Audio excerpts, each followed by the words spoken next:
دوسرا سورس سر، دوسرا سورس ہے آبزرویشن. سر صرف دن نہ گزاریں، آبزرو کریں، کین آبزرور بنے چیزوں کے. بابا فرید کہتے ہیں کہ میں کسی جگہ سے گزرا تو میں نے کیا دیکھا کہ ایک شہزادی اپنی نوکرانی کو مار رہی، پیٹ رہی.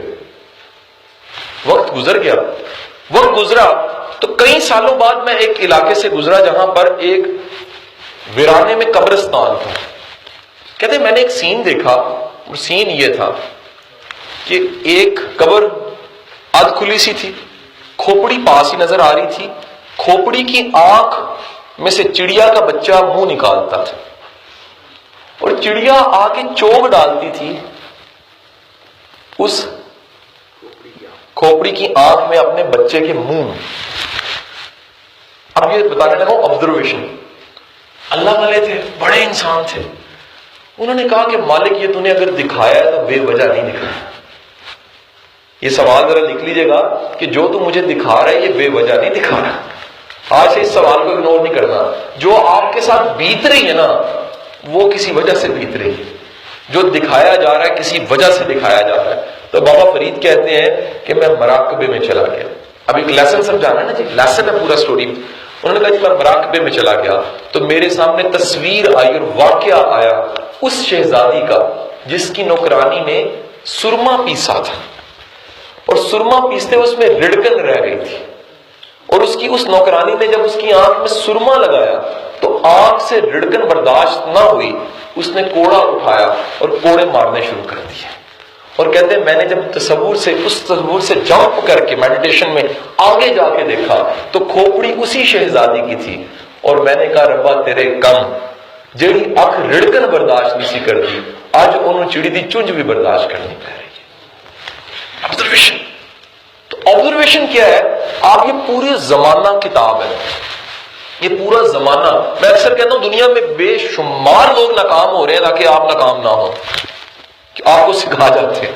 ایک بندہ تلکتا 6 نو کلا آتی ہے، کہتے جی بابا ہی تلکنے سے دھیان نہ چلنا ہے کہ نہیں ہے جی. ایک بندہ قرضہ لیتا ہے، ڈوبتا ہے، 10 کو سبق مل جاتا ہے. ایک قرضہ نہیں لینا چاہیے. ایک بندہ غلطی کرتا ہے. میرے جاننے والی فیملی ہے دور کے، ان کو ویپنز رکھنے کا بڑا شوق ہے. بچوں بھی ویپن ہے، بھی ویپن، کارش بھی ویپن، میرا بیگم کا بھی ویپن ہونا. من معافی دینا، بیگم آپ بھی ویپن ہی ہوگی. میں اپنی گل کر رہا تھوڑی تو چنگی ہونی. تو ہر چیز جگہ ہر جگہ ویپن ہی ویپن. وہ ویپنز کا گھر بھرا ہوا تھا. گھر کے بچے نے کامیاب گھرانا، صرف ویپنز کا شوق ہے. گھر کے بچے نے ایک دن ویپن نکالا اور کسی کو تھوڑے سے غصے جذباتی حالت میں شوٹ کر دیا. بچہ جیل چلا گیا. بچے کے فالو اپ میں وکیلوں کی فیسیں، عدالتوں کے چکر، وہ پورا خاندان صرف 8 سے 10 سال میں ختم ہو گیا. ختم ہونے سے مراد کیا ہے؟ ناکام ترین خاندان بن گیا. کتنوں کو سبق مل گیا کہ بے وجہ ویپن رکھنے کی ضرورت ہی کوئی نہیں. سر جس چیز کو آپ کو سنبھالنا پڑے وہ آپ کو کتنا کو سنبھالے گی. لٹریری جملہ بولا میں نے تھوڑا سا کہ سنبھالنا اس حفاظت کے لیے رکھی ہے اور حفاظت ہمیں کرنی پڑتی ہے. تو حضور والا بے وجہ بے مقصد ویپنز رکھنا لیسن. تو میں آپ کو بتانا یہ چاہ رہا ہوں کہ زمانہ بھرا پڑا غلطیوں سے، اور دنیا میں سمجھدار وہ ہے جو اپنی غلطیوں سے سیکھتا ہے. زیادہ سمجھدار وہ ہے جو دوسروں کی غلطیوں سے سیکھ جاتا ہے. تو مہربانی کیجئے اپنی زندگی میں غلطیاں تو ضرور کیجئے، کیونکہ آپ انسان ہیں، غلطی سے بچ نہیں سکتے آپ. لیکن یاد رکھیے گا کہ زمانہ جو غلطیاں کر رہا ہے وہ اس لیے کر رہا ہے کہ آپ وہ غلطی نہ کریں. میں نے کئی لوگوں کو دیکھا ہے کہ ابا جی کا پرائز بانڈ نکلا ہے، ابا جی خوش رہنے سن. انہوں نے کہا جی میرے 2 منڈیاں کا بیاہ میں اپنی بہن دے گھر کرنا، خوشی کی حالت چ. وہ بھائی ساری منڈے جڑے 2 نے وہ چیخا مار دے، وہ کہتے تہاڈا تے پرائز بانڈ نکلیا سی، ساڈی جڑی جان نکلی ساڈے کو پوچھو. میں کہتا ہوں کہ حضرت علی کرم اللہ وجہ کتنا خوبصورت جملہ ان کا ہے. فرماتے ہیں کہ کبھی خوشی اور غم کی حالت میں فیصلہ نہ کریں. تو زمانہ بھرا پڑا ہے کہ جن کے جو غلطیاں لوگ کر رہے ہیں وہ غلطیوں سے آپ بچیے اور وہ غلطیاں آپ نہ کیجیے. اس طرح آپ کا انٹلیکچوئل وزڈم آپ کا بڑھے گا۔ حضرت علی کا دوسرا خوبصورت ترین جملہ، میں نے بڑے لوگوں کو دیکھا زمانے کے رستے انہیں بڑے آتے ہیں، فیکٹریاں چلانی بڑی آتی ہیں، لوگوں کا سارا پتہ ہے، کاروبار کا سارا پتہ ہے، سیڈ انڈسٹری ساری ہاتھ میں ہے، پیسٹی سائز کو ایسے کھیلتے ہیں۔ حضرت علی فرماتے ہیں میں دنیا کے رستوں سے زیادہ آسمان کے رستوں کو جانتا ہوں، کہ دنیا میں خوش قسمت انسان ہوا جو رہ دنیا میں رہ لیکن دل اس کے ساتھ جڑا ہو، جس کو پتا ہے کہ آسمان والے کا رستہ کدھر سے، وہ کیسے راضی ہوتا ہے۔